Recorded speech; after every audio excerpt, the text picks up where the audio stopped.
Hello everyone, আসসালামু আলাইকুম। আশা করি সকলে ভালো আছেন। সো 4-3-2 ফরমেশন নিয়ে অনেকেই আমাকে আস্ক করেন, আমার লাইভ স্ট্রিমে অনেকেই আমার ভিডিওতে কমেন্টস করেন যে ইন্ডিভিজুয়াল ইনস্ট্রাকশন এবং আমার টিম সেটআপটা আমি কিভাবে করি।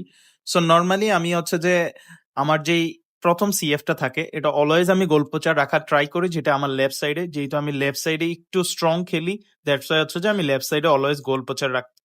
দেন হচ্ছে যে আপনার যেই সেকেন্ড সিএফটা থাকবে এটা আপনি ডিপ্লাইং ফরওয়ার্ড বলেন, হোল প্লেয়ার বলেন, অথবা যেই কোনো নন প্লেইং স্টাইল প্লেয়ার আপনি খেলাইতে পারবেন, নো প্রবলেম। আর জাস্ট শুধু এই সিএফটাকে যদি আপনি নন প্লেইং স্টাইল কোনো সিএফ খেলান, সেটাকে আপনি ইন্ডিভিজুয়াল ইনস্ট্রাকশনে গিয়ে এনকোরিং প্লাস কাউন্টার টার্গেট দিয়ে দিয়েন, তাহলে ওইটা মোটামুটি গোল পোচারের মতো তো খেলবে না, মানে কিছুটা আপনাকে গোল পোচারের মতো সাপোর্ট দিবে।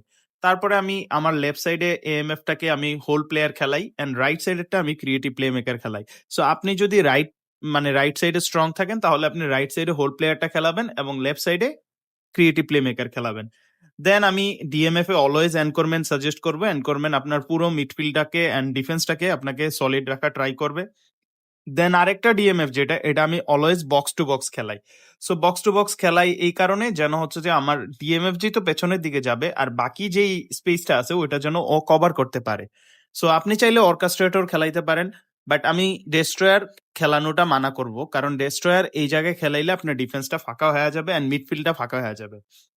সো আমার লেফট সাইডে আমি অলওয়েজ ডিফেন্সিভ ফুলব্যাক খেলাচ্ছি মালদিনি, অ্যান্ড এখানে সিভিটা হচ্ছে ডেস্ট্রয়ার থুরাম, অ্যান্ড এটা হচ্ছে বিল্ড আপ সিভি, অ্যান্ড এটাও হচ্ছে ডিফেন্সিভ ফুলব্যাক। আপনি চাইলে এখানে অথবা এলবিতে অ্যাটাকিং এলবি আরবি খেলাইতে পারে। সো এটাই হচ্ছে যে আমার team bill. And individual instruction একদমই ইজি। ইন্ডিভিজুয়াল ইনস্ট্রাকশনে আমি অনলি একটা যেই ডেস্ট্রয়ার সিবি খেলাচ্ছি, ওই ডেস্ট্রয়ার সিবিটাকে আমি জাস্ট শুধু ডিফেন্সিভ দিয়ে দিছি। যেহেতু আমি দুইটা হচ্ছে যে খেলাচ্ছি, গোল পোচার খেলাচ্ছি, সেই তো আমি এখানে ইন্ডিভিজুয়াল ইনস্ট্রাকশনে কিছুই দেই নেই। Box in the box, and হচ্ছে যে অন্য কোনো প্লেইং স্টাইলে খেলান, তাহলে এখানে এনকোরিং দিবেন, এনকোরিং প্লাস হচ্ছে কাউন্টার টার্গেট দিয়ে দিবেন, তাহলে একদম মানে ওই জায়গাতে প্লেয়ারটা নড়বড়ে হবে না বা অন্যদিকে রান মেক করবে না। সো আশা করি আপনাদের জন্য এটা হেল্পফুল হয়েছে। সো সকলে ভালো থাকেন, সুস্থ থাকেন, আল্লাহ হাফেজ।